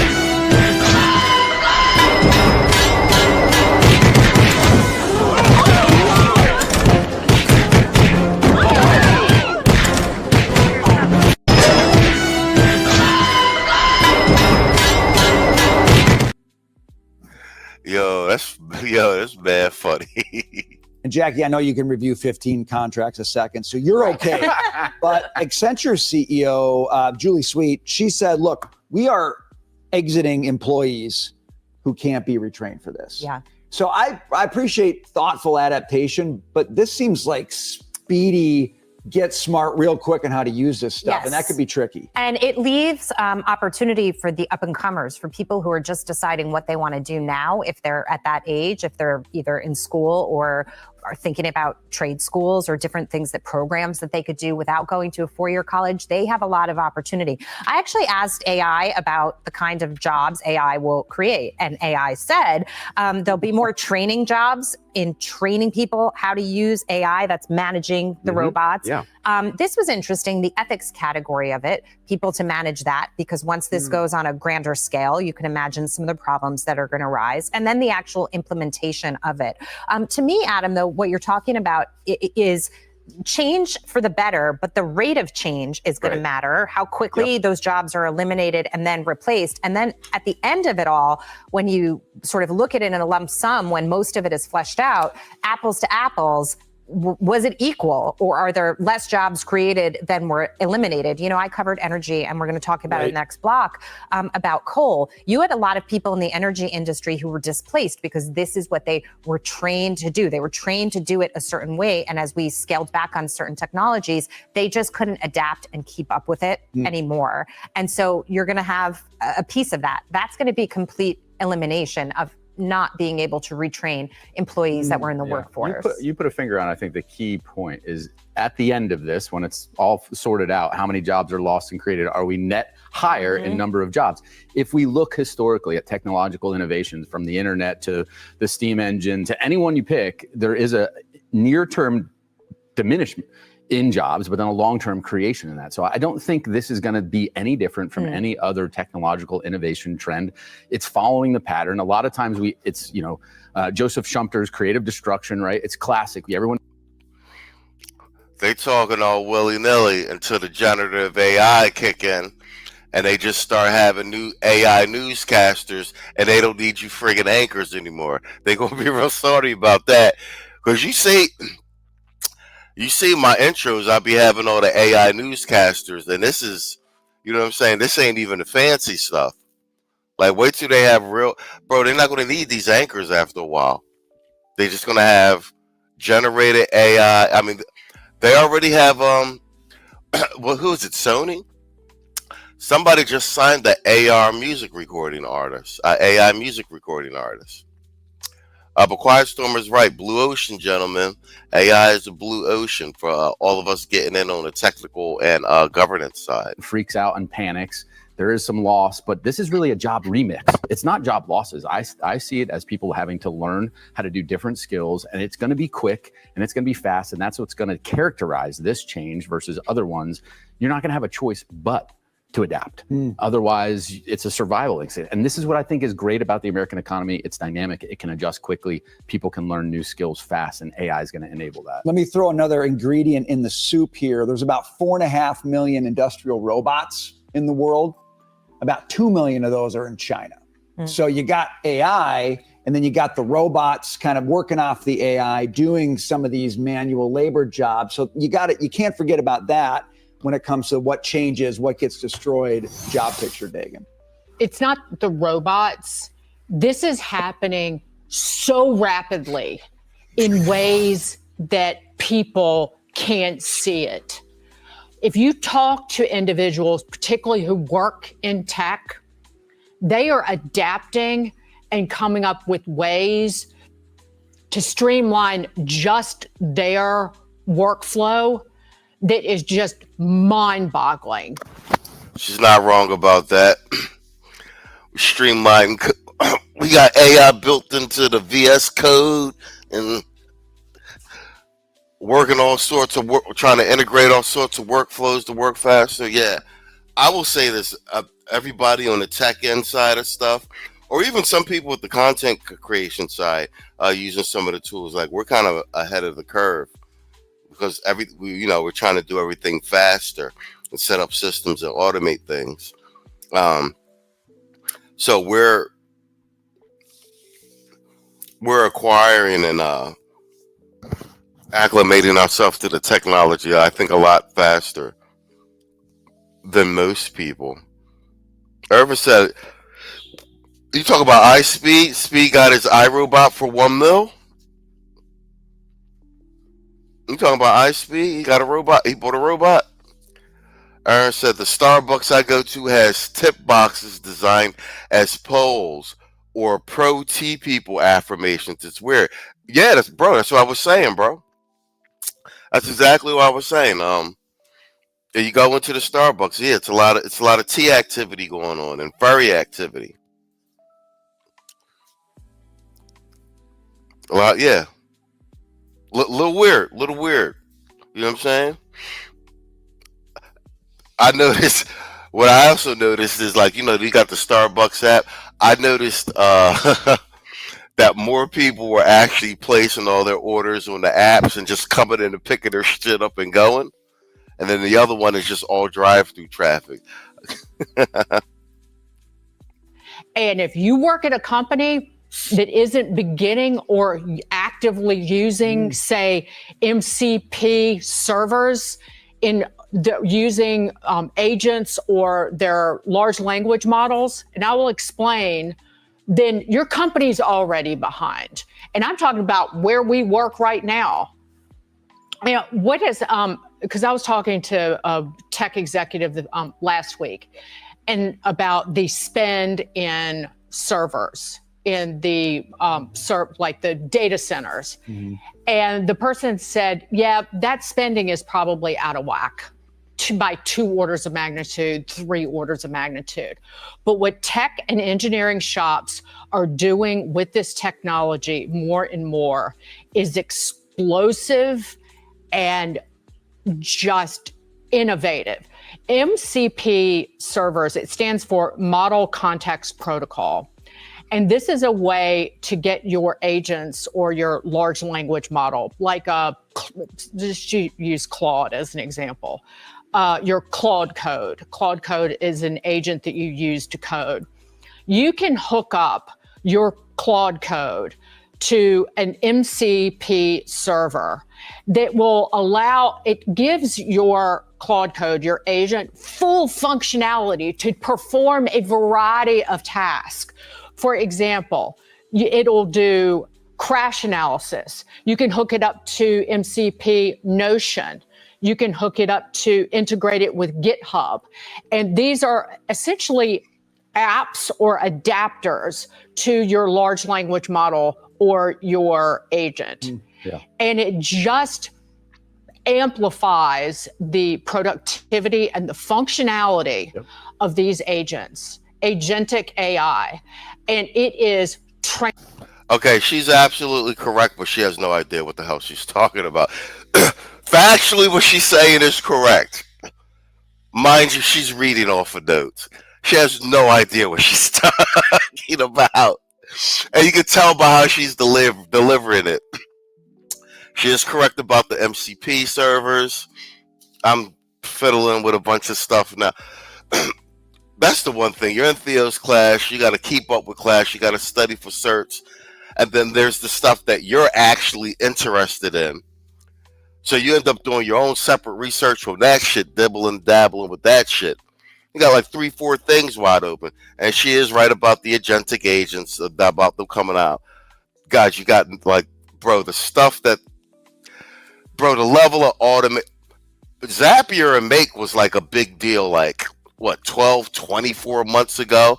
And that was like first model chat GPT hitting and everything. So those were like, that was like a big deal. Like, you know, you can automate, but things have moved so rapidly. These full agentic agents already being able to plug into the large language model. Bro, say half of this shit is gone, bro. I'm telling you. I'm trying to figure out how to automate half of my life right now. Make shit easy for me. Yeah, say goodbye. Yeah, say bye-bye to HR. Hell yeah. Lord of Brooklyn, a robot killed. Yeah. I have that clip. I have on my Stardies channel. I have a whole. See, they thought they deleted that from the internet. I have it. I was replaying it. I'll post it in the members section. You're right. In Japan, in a closed lab, robots and AIs being built for military use inspection killed 16 scientists. They sent in the military. They disabled several of the robots. But at the same time, but while they were doing that, the robots were accessing satellites in space, trying to download information on how to rebuild itself.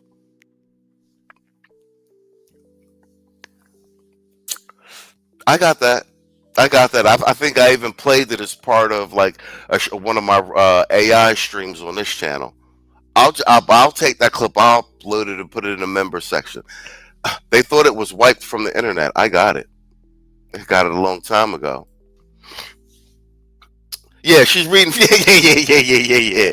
She's reading from Copilot, not Claude or Grok. Yeah, I mean, what she says is correct, but she's got no idea what she's talking about.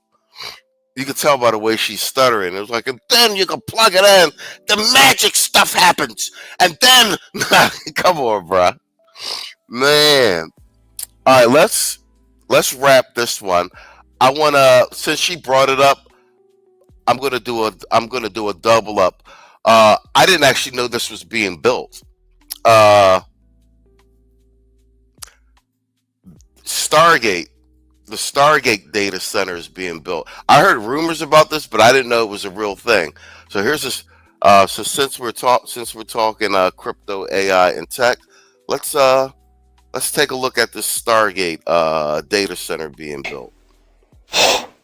And afterwards, that is directly following, I want to talk to you about something even bigger. Namely, this is Max Headroom. And what you're about to witness is one of the most sinister sounding intros to a trailer to one of the greatest epics ever produced in the history of television. And there's more, because you are going to see it as well. Yes, it. Yes, it. Yes. Namely, the Max Headroom story.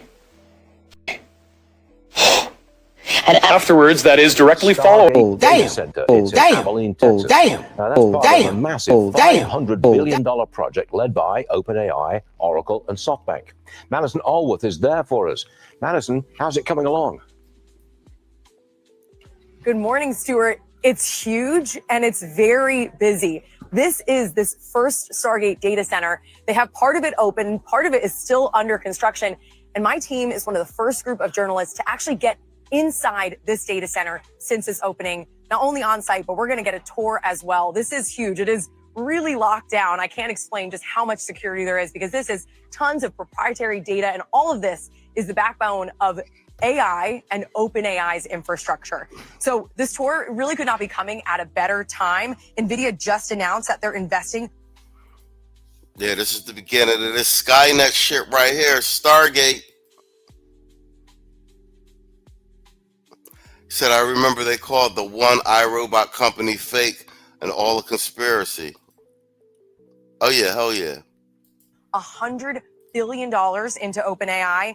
The strategic partnership is going to help OpenAI to get to its goal of deploying 10 gigawatts of AI data center capacity. That's part of their Stargate commitment. It also gives the artificial intelligence company money to buy more NVIDIA products. When you think about it, they need the chips and the chips need OpenAI. They're going to be spending upwards of $100 billion on those NVIDIA chips. But I was able to talk to Sarah Fryer. She's the CFO of OpenAI just before we went to air. She said, yes, some of the money will be going to the chips, but money will also be going to researchers. We've talked about those AI talent wars. So some of it will be going there. Some of it will just be operational, whatever investments are needed. She says that NVIDIA will be investing at $10 billion at a time until they get to that $100 billion price point. All of this is a ton of money going towards that ultimate goal of U.S. dominance in AI. And it all relates back to this administration. President Trump announced Stargate back in January, right after taking office. The project includes this $500 billion commitment in AI infrastructure over the next 4 years here in the U.S. with that goal of U.S. dominance in this space. And what's so exciting, Stu, is to see this up and running. This is just the first Stargate data center. The goal is to have at least 20 of these across the U.S. And we're going to get to talk about that and ask CEO Sam Altman. After the tour, I'm going to be sitting down with him. We'll talk to him about this NVIDIA deal, about the other data centers, what's to come, and more. All of that is happening this afternoon. First team on the ground here, and it is an incredible site. There's a lot of red clay and a lot of workers. It's open, but lots more work to be done, Stu. Got it. Madison, thanks very much indeed.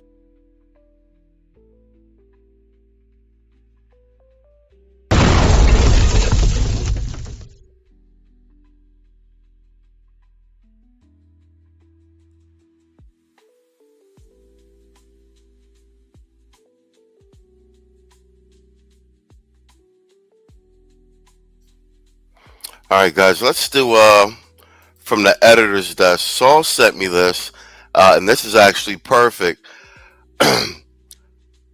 We've been talking this up, well, you know, since before the presidential elections, and we talk about it every Sunday. The percentage of the black male vote that we were able to mobilize off of the plantation and the black male political agenda, as it were. So this is an article from the Politico. Saul sent this to me. What's the date on this? 9/21/25. So this is recent. Perfect. This is recent. So we're going to go through this because it validates some of what we've been saying thus far.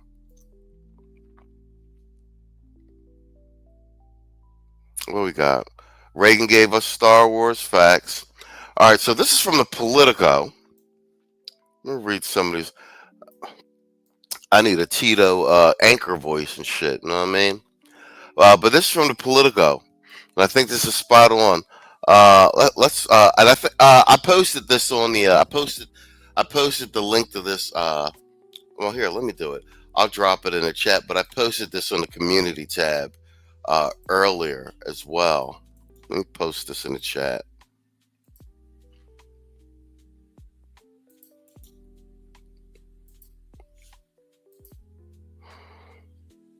And this is from our editor at large, Saul Cheeballs. All right. Donald Trump made big gains with black voters in 2024. Can Republicans hold them in the midterms? That's what we're always talking about, march to the midterms. Biggest gains were amongst black men, though. Keisha still voted at like a 90% clip. Black conservatives are urging the GOP to begin its outreach to black voters, as they should now if they want to maintain control of Congress in 2026. That's what I've been saying. Let's read through this. President Donald Trump made major gains with black voters in 2024, but black conservative operatives are warning that Republicans shouldn't take those voters for granted in the midterms and fall into the same trap they say has stripped up Democrats. That is a whole fact, though. While most black voters still support Democrats, black conservatives argue their community has a strong opportunity in 2026 to build off Trump's momentum and redefine what conservatism means for an increasingly disgruntled generation of black voters. Facts. But the effort from the party to lock in the Trump-era gains has not yet materialized. Republicans have no desire to pander to the black community, as they should not. But do I think they could be doing a little bit better of pandering? For sure. That's bad writing on this author's part. Said Harrison Fields, who was a surrogate on the Trump campaign and recently left the White House. That means following Trump's 2024 campaign example, he added, and heading into predominantly black areas like the Bronx, Chicago, and other black Democratic strongholds. I agree with that. I think showing up is going to be something that matters and not just showing up at election time, he said, referring to common critique Democrats face in their attempt to reach black voters. We have a lot of good opportunities to show up now. Let's go. In 2024, Trump won 15% of black voters, according to Pew's research widely cited. Validated voter survey increased from the 8% he won 4 years earlier. I think those numbers are way off. I'm still thinking black men. I think he got black men close to 29 to 32%. They don't have proper exit polling protocols to capture black men like that. There's a presupposition in the exit polls and polling in general that black men are going to vote with Keisha and vote Democrat. I don't even think they have the proper polling mechanism to capture that information. A pre-election Pew poll found that the economy and healthcare were the most important issues for the voting bloc, ahead of racial ethnic inequality and the third most important issue. Yeah, even that. Economy, yeah. Healthcare, so that must be like old ninjas. And racial ethnic inequality, economy. Like I said, over here we got Dr. Tia Johnson's 19 points, and we got Dr. Ron Neal's Black Belt Independence Manifesto. Now, that's the framework for our policy initiatives with regard to FBA black men. So that's what I'm saying. They don't even have the metrics to gauge, at least with the black male voter that is leaning towards MAGA Republicans are actually even interested in it. Fields argued that the party should zero in on the generational divide in the black community, suggesting Republicans could have better luck with that is true, with younger cohorts of voters who haven't regularly voted Democratic their whole lives. As we always say, it's these old ninjas, these old boomer ninjas voting Democrat at like a ridiculous clip. Like I said, the only black male Democratic voters that are left are these old boomer ninjas and the backdooria cohorts. Black voters have been conservative their entire lives, said Fields, who recently joined Republican lobbying and public affairs firm 𝐔𝐘𝐒. But if you're told that the system is stacked against you and one party is the only party that can fix the system and somehow level the playing field or really upend the playing field, you weaponize an emotional trigger for black voters that allows them to blind their core values. Let me see, we got any action in the chat?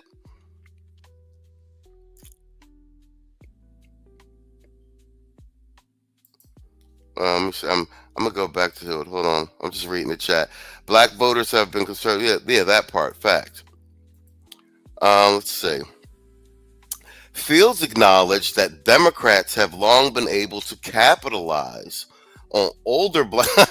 It's the old ninja problem on older black voters' concerns around racial equity and justice, but it was Trump's messaging on the economy that resonated with younger black voters in 2024. So someone is actually paying attention. Some of this is correct. I think the biggest delineation that they're missing is they really primarily just need to focus on black male voters. There's a waste of money, time, and effort trying to convert a 𝐶𝐿 Democrat. They're gonna go down with the Titanic with the Democratic Party because the Democratic Party finances the 𝐶𝐿 industrial complex. If they were smart, they would devote all of their efforts to converting black male, that black male vote, and trying to pull in a high 30%, bro. Let's see. In a pre-election survey for young voters of color across battleground states conducted by Democratic pollster Hart Research, 61% of young black voters identified the economy as their top issue heading into November 2024. I was one of them. I think so many people in the Democratic Party think that the 1965 movement is the same thing that can bring people to their party, says Fields. Facts. While you have a lot of black Americans that are still harping on issues in the past, many of them have not been afflicted by racism or segregation or the true injustices that our great-grandparents were a part of. Let me read. But even in the growing generational divide, the Republican Party has long struggled to court and retain black voters, the consultant said, instead focusing on a white working class base. Which they're not necessarily wrong to do. You got to go where your bread is buttered. From a historical lens, the approach from the GOP was the black community is going to go out and vote for Democrats at an alarming rate, and we don't really have a chance. Yeah, I mean, why divert those? Why divert so much of a tremendous amount of campaign resources? It's good money after bad. I think this was the one presidential electoral cycle, where the Trump campaign did the right thing, going to the Bronx, et cetera, et cetera. But like I said, I think that they saw something in the polling data, and also what was trending on social media with so many black men saying they were voting for Trump. You'd never seen anything like that before. And luckily somebody in his party, in his campaign, was monitoring social media effectively. Let's see. So Quentin Jordan, vice president of the Black Conservative Federation. But Trump changed that in 2020, Jordan argued, when the president began trying to swing black voters to his side, something then candidate Trump made more explicit 4 years later. Camilla Moore, chair of the Georgia Black Republican Council, said focusing on young black men under 45 will be important for Republicans in the midterms. Yo, that's right out of our talking points, because the party's traditional values also often resonate with this demographic. What does this tell you? Somebody's paying attention. Look, they done already targeted the demographic. Black men under 45, what are they saying? Don't waste your time with these old ninjas.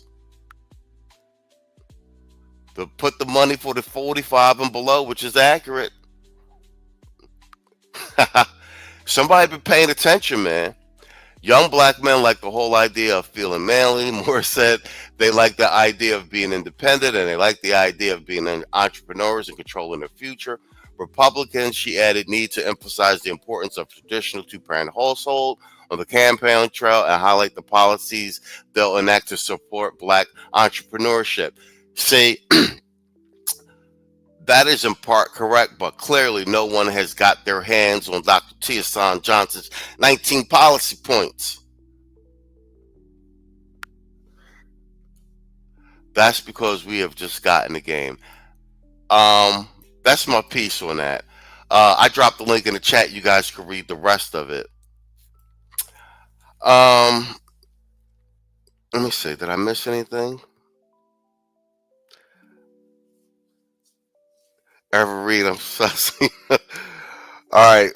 Somebody gets a sheet. We at the 1 hour, 56 minute mark, man. That's my time for this evening. Thanks for coming and hanging out with me. And here's a sheet. Shit. Got your ass. All right, bet.